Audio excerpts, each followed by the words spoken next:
Hello students, you are welcome to our channel.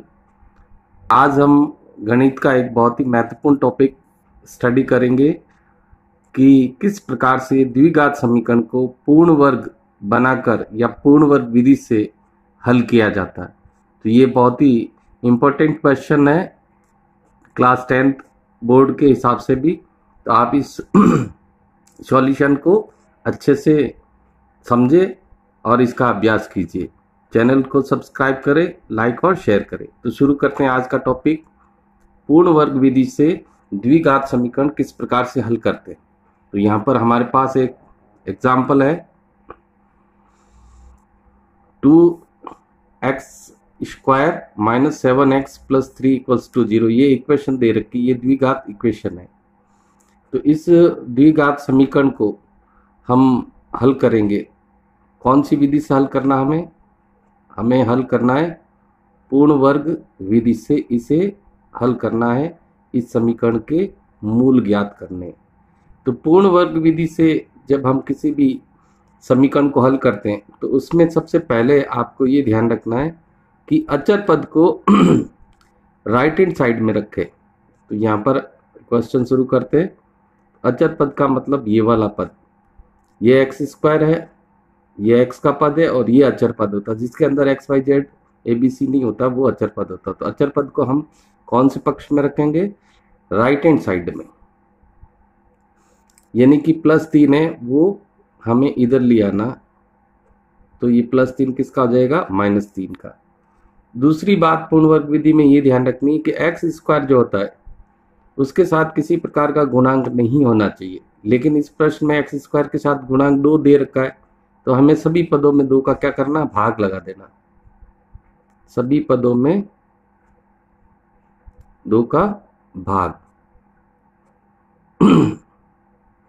ऐसा क्यों करते हैं? ऐसा इसलिए करते हैं 2 का भाग, जो भी गुणांक है x² का, चाहे यहाँ पर 2 है तो 2 का भाग सभी पदों में लगेगा, 3 है तो 3 का भाग सभी पदों में लगेगा।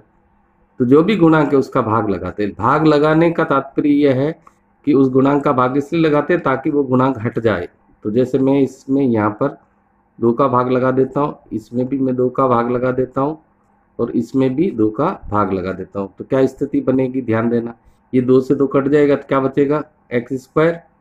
यहाँ क्या बचेगा? 7/2x और यहाँ हो गया -3/2। जहाँ कटता है वहाँ काट देना, जहाँ नहीं कटता वहाँ नहीं काटना। फिर यहाँ पर आपको कुछ बातें याद रखनी इसको हल करने के लिए। अब जो आपके x² का 2 गुणांक था वो हट गया, इस 2 से ये 2 कट गया, तो अब x² अकेला बचा है। तो इसको कैसे हल करेंगे? आगे का क्या पद है, क्या सिस्टम में, ध्यान रखना। तो हमें x का गुणांक टारगेट करना है, हमें x का गुणांक लेना है। x का गुणांक का मतलब होता है ये जो x है ये किससे गुणा हुआ है? तो x का गुणांक हो गया -7/2। ये x का गुणांक है। फिर दूसरी बात याद रखनी कि जो भी x का गुणांक लेते हैं उसका आधा करना है। और किसी भी संख्या का आधा करने का मतलब होता है उसको किससे गुणा करना पड़ता है? 1/2 से। तो कटता तो कोई है नहीं, तो 7 एकम 7, 2 दूनी 4। अब फिर आधा करने के बाद जो भी संख्या आती है, आधा करने के बाद जो भी संख्या आती है उसका हमें क्या करना पड़ता है? वर्ग करना पड़ता है। वर्ग यानी उसी से गुणा। तो -7 का -7 से 7 7 49 हो जाएगा और 4 का 4 से 4 चौक 16। तो ये 3 स्टेप है, ये हमें ध्यान रखने हैं। 3 स्टेप कौन से हैं? सबसे पहले आपको x का गुणांक लेना है और उस गुणांक का आधा करना। आधा करने का मतलब है जो भी संख्या आती है उसको 1/2 से गुणा करना। अगर कोई कटने की संभावना काट देना, नहीं तो अंश को अंश से गुणा करते हैं और हर को हर से गुणा कर लेना। उसके बाद उसका वर्ग कर लेना, यानी कि वर्ग का मतलब है उसको उसी संख्या से गुणा करना। 7 का 7 से गुणा करना और 4 का 4 से गुणा करना। अब ये जो संख्या प्राप्त हुई है सॉरी, इस संख्या को क्या करते हैं? 49/16 आया है को हम दोनों पक्षों में, दोनों पक्ष का मतलब है लेफ्ट हैंड साइड और राइट हैंड साइड, दोनों में जोड़ने पर इसको हम दोनों पक्षों में जोड़ देते हैं। दोनों पक्षों में जोड़ते तो क्या स्थिति बनती है? देखो x² - 7/2x इसमें जोड़ दिया 49/16, और सामने जो था -3/2 प्लस 49/16 यहाँ पे भी हमने जोड़ दिया। तो ये 49/16 इधर भी लेफ्ट हैंड साइड में भी जुड़ गया और राइट हैंड साइड में भी इसमें जोड़ दिया। लेफ्ट हैंड साइड में यहाँ जुड़ गया और राइट हैंड साइड में यहाँ जुड़ गया। अब क्या स्थिति बनती, यहाँ जो स्थिति है, यहाँ की जो ये पूर्ण वर्ग बन गया, ये जो स्थिति है ये है a² - 2ab प्लस b² की स्थिति है। यहाँ पर ये बताने के लिए लिखना नहीं है, लेकिन आपको याद रखना a² - 2ab plus b², minus है तो 2ab हो जाएगा, -2ab हो जाएगा, यहाँ प्लस आता तो a² plus 2ab plus b² की पोजीशन बनती है। यहाँ पर इसको तो कैसे सॉल्व करेंगे ये ध्यान रखना। अब अगला स्टेप क्या होगा कि a² minus 2ab plus b² को क्या लिख सकते हैं, a माइनस b का होल स्क्वायर। ठीक इसी प्रकार इसको भी ऐसे लिखेंगे। a कौन होगा यहाँ पर x, माइनस b कौन होगा, ये ध्यान रखना, ये b² है। तो b कौन होता है, तो इसको जानने के लिए यहाँ जाइए, ये स्क्वायर करा हुआ, ये b² है, तो b² से पहले क्या था, b था, b ये है 7/4। तो जहां भी जब भी आपको स्क्वायर, जब भी आपको आवश्यकता पड़े, यहाँ तो x² होगा तो x लिख लोगे, यहाँ चिन्ह जो भी है प्लस माइनस का वो लिखेंगे। जो b है उसका यहाँ पर जो भी मिलेगा वो b² मिलेगा। तो b का पता करने के लिए आप जहां वर्ग किया था उससे पहले वो b था, b का वर्ग करने का मतलब b का स्क्वायर किया, तो ये b है, तो b का मान यहाँ पर आपको ये लिख लेना। सामने क्या स्थिति थी, एलसीएम ले लेते हैं, कितना आएगा एलसीएम, 16 में 2 का भाग 8 बार, 8 3 24 माइनस के 24 प्लस यहाँ 16 में 16 का भाग 1 बार, 1 को किससे गुणा करेंगे, 49 से, तो ये कितना आ जाएगा 49। अब इसको सॉल्व कर लेते हैं, क्या बनता देखो, x माइनस 7/4 का होल स्क्वायर और इधर बचेगा 25/16। 25 कैसे बचा, 49 में से 24 गए। इस स्थिति में आने पर आपको क्या कर लेना, वर्गमूल लेना है।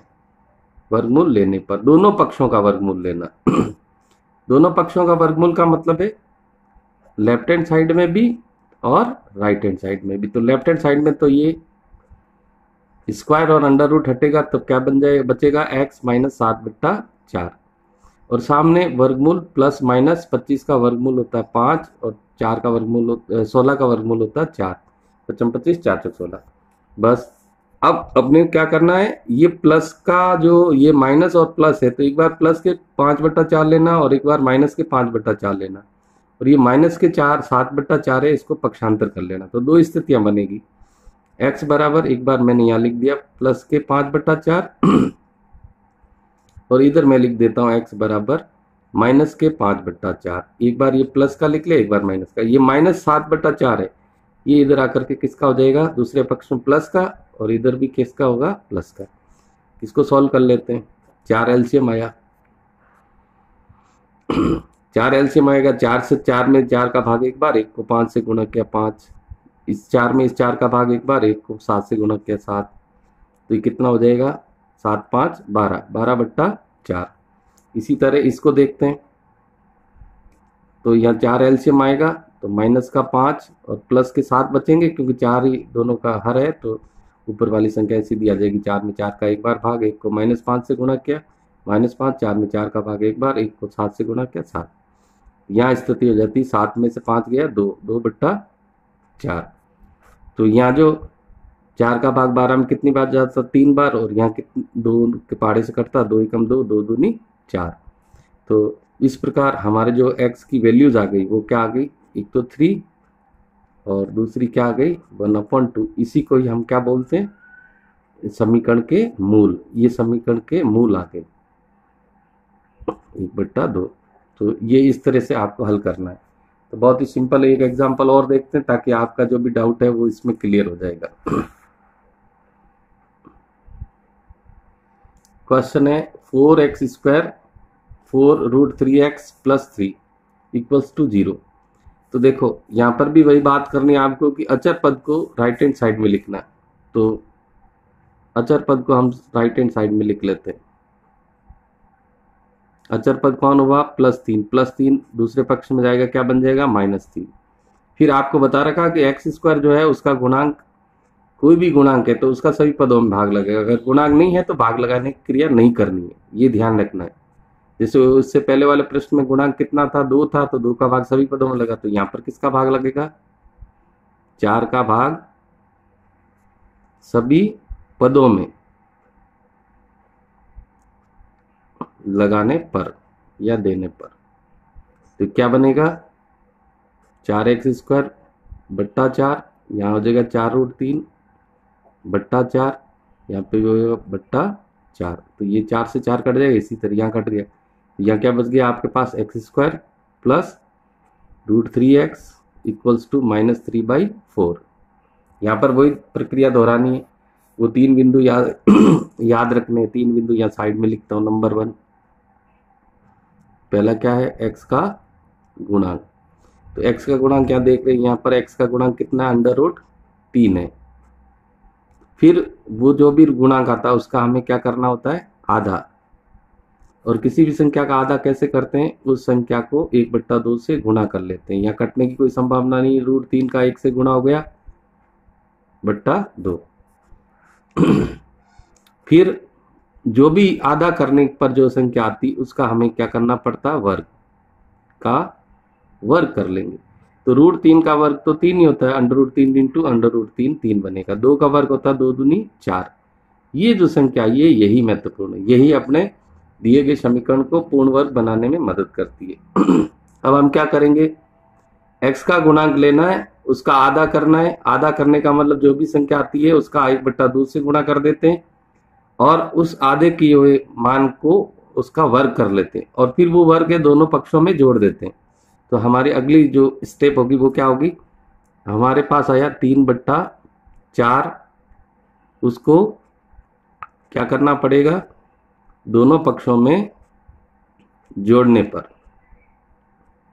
अब दोनों पक्षों में जोड़ते हैं तो कैसे होगा, x² प्लस √3x, ये लेफ्ट हैंड साइड था, इसके अंदर जोड़ देते हैं 3/4। इसी तरह सामने क्या था, -3/4, उसमें भी क्या जुड़ जाएगा, 3/4। तो हमने लेफ्ट हैंड साइड और राइट हैंड साइड जोड़ा है।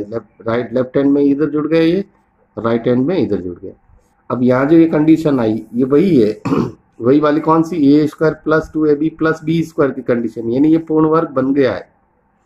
यानी कि यहाँ पर जो सूत्र फॉलो होगा वो a² plus 2ab plus b² का होगा। अभी थोड़ी देर पहले जो किया था उसमें माइनस था तो -2ab, तो इसका जो फॉर्मूला होता है वो क्या होता है, a प्लस b का होल स्क्वायर। माइनस होता तो या माइनस होता तो माइनस आ जाता, प्लस है तो प्लस आ जाएगा। तो इसका जो अगला पद होगा वो a प्लस बी के होल स्क्वायर के फॉर्म में लिखेंगे। तो लिखते हैं, देखो x a की जगह हो जाएगा x प्लस b यानी ये जो लिखा हुआ ये कौन है, ये b² है। तो b² का b कैसे पता करते हैं, बता रखा है कि जहां वर्ग किया वो b² है, तो उससे पहले वाला पद क्या था, b था, यानी √3/2 है, वो b का मान होगा। तो यहाँ पर √3/2 किसका मान हो जाएगा, b का, ये होल स्क्वायर हो गया। सामने क्या था, -3/4 और +3/4। आप जानते हैं प्लस की संख्या और माइनस की संख्या बराबर होती तो कट करके क्या मान हो जाता है, 0, 0 हो जाता है। अब इसको कैसे सॉल्व करेंगे, वही वाला है, वर्गमूल ले लेंगे। वर्गमूल लेने पर जब ये स्थिति आती है तो वर्गमूल ले लेते हैं। वर्गमूल लेंगे तो यहाँ पर भी ये अंडर रूट और ये स्क्वायर और रूट चला जाएगा, तो यहाँ पर क्या बचेगा, इसका वर्गमूल लिया था, इसका होल स्क्वायर हट गया और 0 का वर्गमूल होगा +-0। अब आपको क्या करना है, एक बार प्लस का 0 मान लेना, एक बार माइनस का मान 0 लेना है।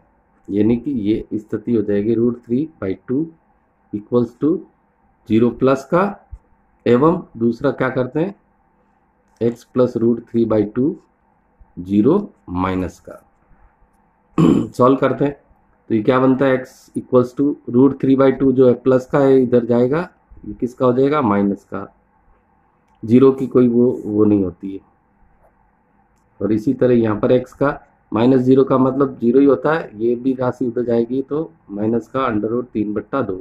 इस प्रकार यहाँ पर समीकरण के जो मूल आए, यानी समीकरण के जो मान आए, समीकरण के मूल, x के मान ही समीकरण के मूल कहलाते हैं। तो यहाँ माइनस समीकरण के मूल क्या है, माइनस का √3/2 पहला, और दूसरा भी क्या आ गया, माइनस का √3/2। जब भी यहाँ पर सामने जीरो आता है जीरो प्लस माइनस में जब भी जीरो आता है तो हमेशा ध्यान रखना कि जो यहाँ एक्स के साथ जो मूल है उसके विपरीत चिन्ह, प्लस का है तो माइनस का वो मान आएगा, 2 बार लिखना है। अगर क्रिया एक बार करो तो उस मान को 2 बार लिखना है, क्योंकि वो सामने जीरो, तो एक बार ये प्लस जीरो के साथ लिखेंगे तब भी वही वैल्यू आएगी, माइनस जीरो के साथ भी वही लिखेंगे तो वही वैल्यू आएगी। इस प्रकार से ये 10th क्लास का जो पूर्ण वर्ग विधि से समीकरण हल करने का जो तरीका है, इसे आप अच्छे से समझे, तरीके को इसका बार बार अभ्यास करें। अगले टॉपिक के साथ आपके साथ शीघ्र होंगे, तब तक के लिए धन्यवाद। जय हिंद।